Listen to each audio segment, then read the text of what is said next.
Assalamu alaikum, adab, good morning, good afternoon, good evening, dear students, fellow learners. This video will talk about a preparation strategy for clearing exams in English literature, exams that open up to you after your Masters in English Literature, exams such as NET in English, SET, GATE, PSC exams, etc. Today's video will mostly focus on the PSC exam or the PSC plus 2 posts that have been advertised probably, and we'll probably have an exam sometime next year, hopefully soon. So since this is a brief video, let's quickly jump onto the syllabus. For reference, the previous plus 2 posts that were advertised, it had a certain syllabus. The plus 3 posts that were advertised last year or before, and the exam was held last year, you'll see the syllabus for that, and you also have the NET syllabus with you. But if you see across these syllabi, you'll see that there is a lot of similarity. There are certain sections which we have common across all of these things. And again, for example, if we see the plus 3 exam syllabus that we had last year, you'll see that it started with British literature, American literature, literary criticism, critical theory, Indian writing in English, and literary terms and devices. The syllabus is not even 2 pages long. And if you really decrease the font, it will be just 1 or 2 paragraphs really. So it's very brief from the looks of it, but anybody who knows English literature knows that this is huge. Then if you look at the NET syllabus also, in many ways very similar to this: drama, poetry, fiction, short story, non-fictional prose. Then, for example, we have language, basic concepts, theories, linguistics and the areas for sort of. Then English writing, English in India, similar to the previous, and cultural studies, literary criticism, literary theory post-World War II, research methods and materials in English specific to NET, if not in the PSC syllabus. But we all know that it's all very similar. The preparation strategy for, all of these exams is very, very similar. Anybody who is preparing for NET can, sit for PSC. Anybody who's preparing for PSC can, although you need to have NET if you're sitting for example, plus 3. But anyways, the point that I'm trying to make is that there is similar syllabus and it looks very small, but it's not. But before I delve into some book lists that I have for you, I need to give 2 disclaimers as somebody who themselves have been a part of, has gone through these exams and lived these exams and their reality. The disclaimers are, first of all, that don't kill yourself, over the material, over the books, over the number of writers, over the terms, concepts, theory, criticism. There's always going to be a book that you've never heard of, a writer that you've never heard of, a quote that you've never heard of, even from your favorite writer, a miscellaneous text from that writer. That's always going to happen. That's always a possibility. So don't just, kill yourself for that. There are always going to be questions, even when you are the most prepared, even if you're the one who cracks JRF at rank number 1 in all over India, there are always going to be questions that you have answered incorrectly in the exam. So relax, take up your strategy, take up your book list, do what you can, and don't kill yourself over a question you just saw and never heard of the writer you've never heard of, or a text, or anything that you've never heard of. Because anybody who knows English literature knows this is a huge field. Books are translated each year, each day into English, and there is a chance that it might be asked. There are so many writers, so many philosophers that we have, theorists that we have, and each writer has done so much work that it's very difficult to keep track of everything. So relax. Have your material set once, have your, strategies set once, and go with it. Do not listen to the lot of noise that we all keep making about, this is not a foolproof strategy. It's never going to be foolproof. So relax. And second is to know yourself, that you should know where you stand vis-a-vis your exam. Are you somebody who's a fresh graduate and really studied nicely in their PG, really took the time and efforts to study all of the things during their post-graduation? Or like most of us, you're somebody who has just woken up from their sleep after 2 years of post-graduation. Are you somebody who is pursuing a PhD, and from the last 3 years, 4 years that you've been doing your research, you've completely forgotten things that you did in your masters, or things about theory, or things about poetry, because you were so busy in your research? Or are you somebody who has been teaching, or are you somebody who has been working, some other professional to just, live your life, for example? So know where you stand vis-a-vis your exam, because If you know where it's, because no strategy is going to work, no single strategy is going to work for everybody, not just this exam, any other exam. You should know where you stand. You should know your areas that you're weak at. Oh, I'm good in the novel area, I'm not good in the poetry section. You should know that, and then you can approach your exam. Oh, this is a question from poetry, there's a chance I might not know this. This is a question from novel section, there's a chance I might know it. So know yourself, know your previous history, that what were the areas that you were not good at during your post-graduation classes. Try and work on that. The areas that you're good at, brush them up, don't lose them completely, brush them up, but just focus. So the idea that I'm trying to tell you is that two people will not have the same strategy. They come from different learning trajectories. They have their own learning curves. They know their past, so they know where they stand. So just think about that. Think about what I bring to this exam. What are the things that I should know? What are the things that I already know? What are the things that I don't know? What are the areas that I have completely no knowledge about? And yeah, if you know yourself, you can curate a certain preparation strategy that is specific to you, and I think that will work more than anybody giving you YouTube lectures like me. Know yourself. So yeah, these 2 points are very important before we go into this, that there's always a possibility that there are going to be some areas that you might not have heard of. It's normal, happens to everybody, even the best of us. And the second is that you should know yourself. You should know that I am, for example, a working professional. I can only give 4 hours, so my preparation strategy has to be according to that. I cannot, give all the 4 hours to studying a book. I have to also, as we'll talk later on about that, but just know how much you can do. I only have 2 hours. How will I use them to my best? Know yourself, know your position, and work accordingly. Now we'll move on to the book. Moving on to the book list directly. As we know, there are some books that all of us already know. In any big competitive exam, there are some books that have been tried and tested. In this video also, in this book list also, I have mostly books that are tried and tested because yes, these are good books. First of all is Image Abrams. It worked for me and it works for most of us, most of the other people that I talk to, other peers. They say that this is a wonderful book. It's obviously a glossary of literary terms. It has a variety, a range. It will give you so much. So yeah, start from there. As you know, or we previously saw, the 6th part of your syllabus for example, +3 exams was literary terms and devices. We also have Penguin book. It's definitely a little longer, but for me, I think Image Abrams is more rewarding. But if you like the Penguin one and you have the time and energy and devotion, patience to devote to it, please go ahead. So one book on literary terms. Then a history of British literature. There are so many, and anybody who's preparing already knows all of these books, at least their names by heart.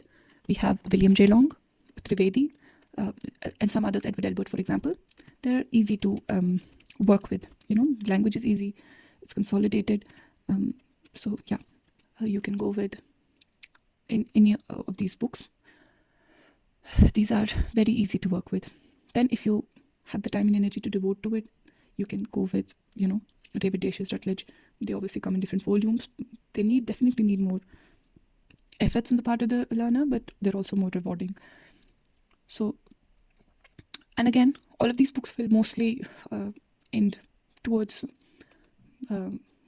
modern, early modern, or late modern period, and do not go into postmodernism. Some parts of Rutledge, the last volume does, but still, you will need something after modernism from another book.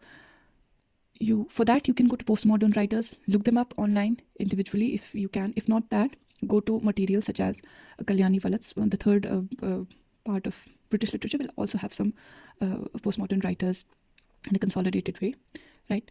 So yeah, what I'm trying to say is that do one book of history, any book that you want. An easy book, go with that. A little more rewarding book, go with that. Or in the case of Kalyani Valat, because she obviously has 3 volumes on her British literature, you can do them. It's very consolidated and you can go with them. And in case of Kalyani Valat, there's also some postmodern sections, so you can go with that. So we have cleared our literary terms. Then we go to a basic book on British history. Again, it's not to say that your questions will definitely be from, history or these books, but yes, it's just to give your mind a chronology of where each writer fits, right? After that, a book on literary theory and criticism. Like I said, one book for choose from any of these. I've given you a whole range depending on where you see yourself. If you're somebody who is just new and does not want a book like David Dacius because it will obviously demand more energy, go with Jaylong. It's good. Don't kid yourself that you need a very difficult book. You can, because this is just to build in your mind a chronology of where everything fits, where which writer fits.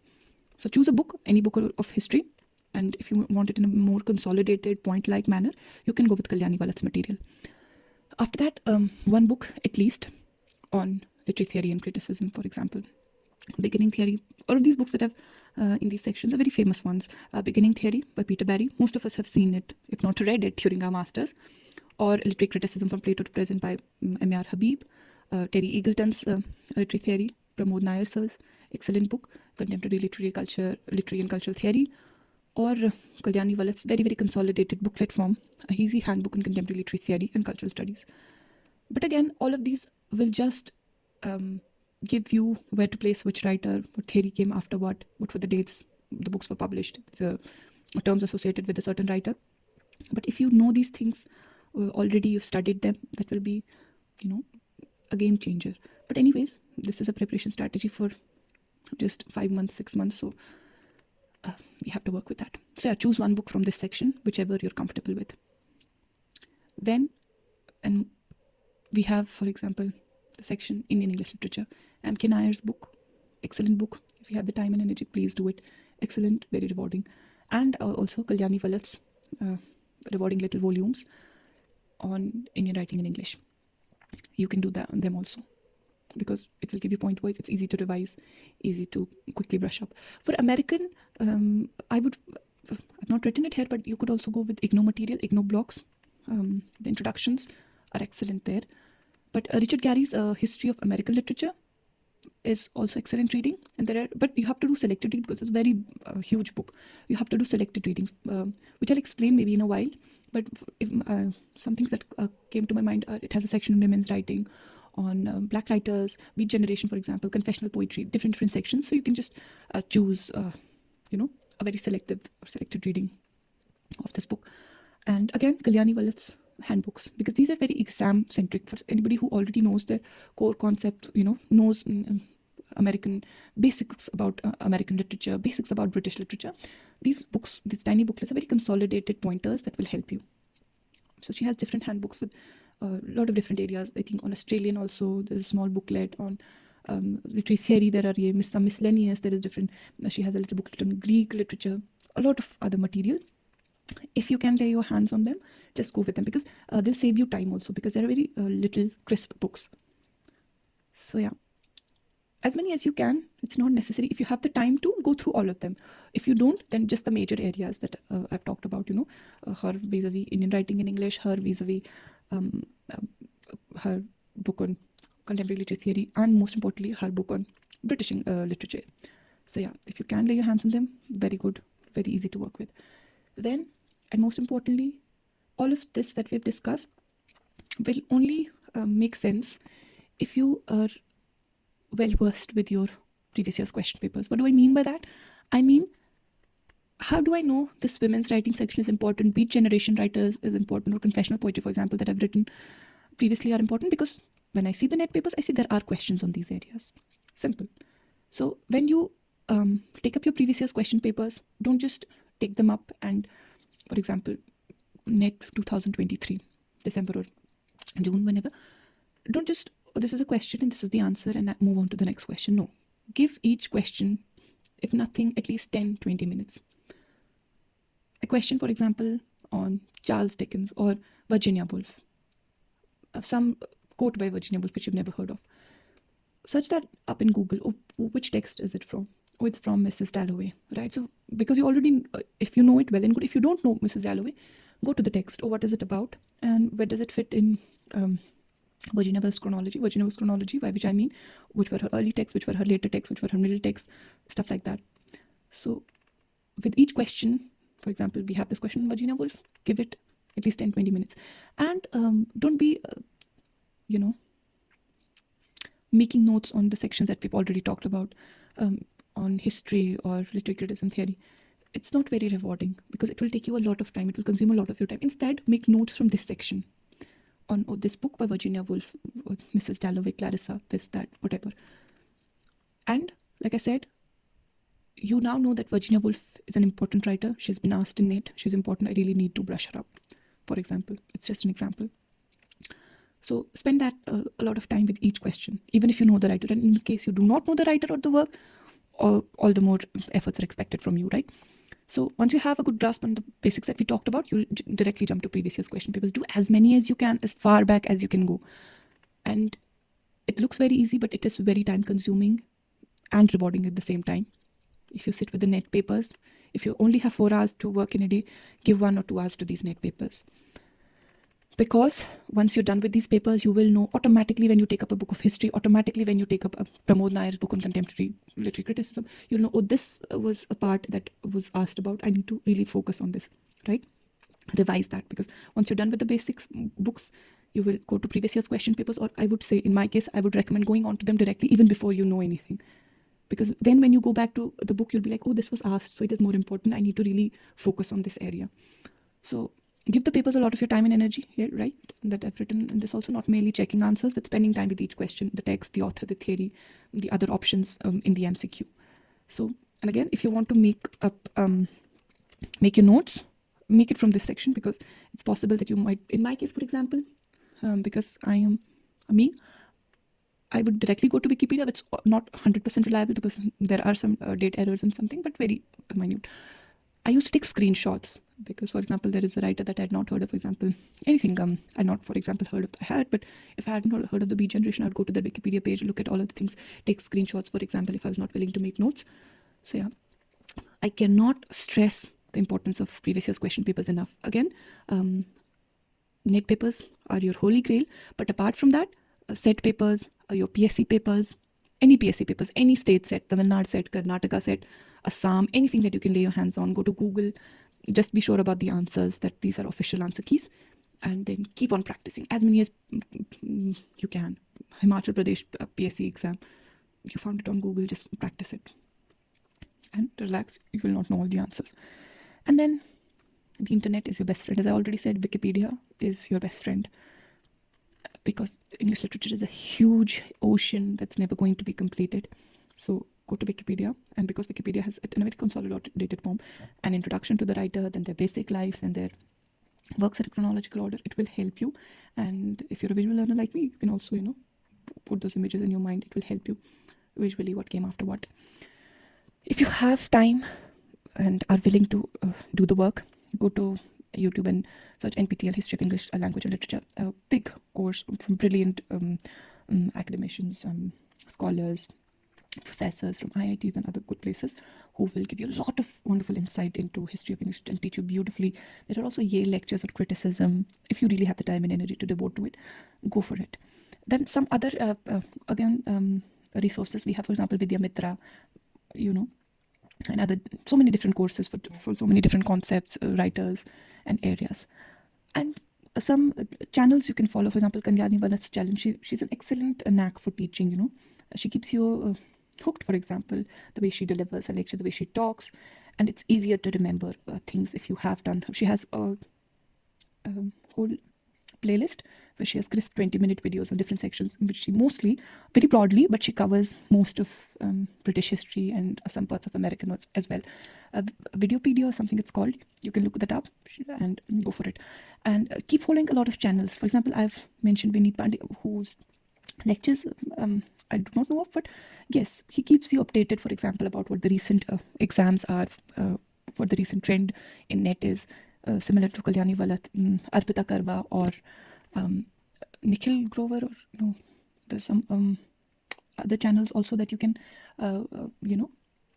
look up, because all of these channels will just keep you updated about what's happening, what state recently had their set exam, or which state had their PSC exams, or they'll also sometimes solve some papers with you, and it's you'll be updated with things if you keep following these channels. For now, this is mostly what you can do. The book list was not very exhaustive. It's the same that anybody will tell you, but just select one book on literary terms, one book on British history, and then for postmodern you'll have to look up Kalyani Valat is the most consolidated one, and you can take that up. A book on literary theory and criticism, a book on Indian English literature, some basics on American And for other miscellaneous areas, for example, if you're preparing for net, you also have to remember Indian aesthetics and things like that. I mostly did it from YouTube videos on NPTEL, etc., and made some notes of those areas because it was very difficult to work with a book on them. You can do that. And any miscellaneous area which you find, for example, when you're solving a net paper, you saw some term, rasa theory, that you'd never heard of. Go to either Wikipedia, make some slide notes. If not that, a 10-minute, 20-minute primer video, introductory video is more than enough for you. So yeah, that is mostly how I would recommend you spend next few months. But then, like I say, it's specific to everybody. Every student, every learner has different needs, and they know best. But this is it from our side. Thank you very much for listening to us.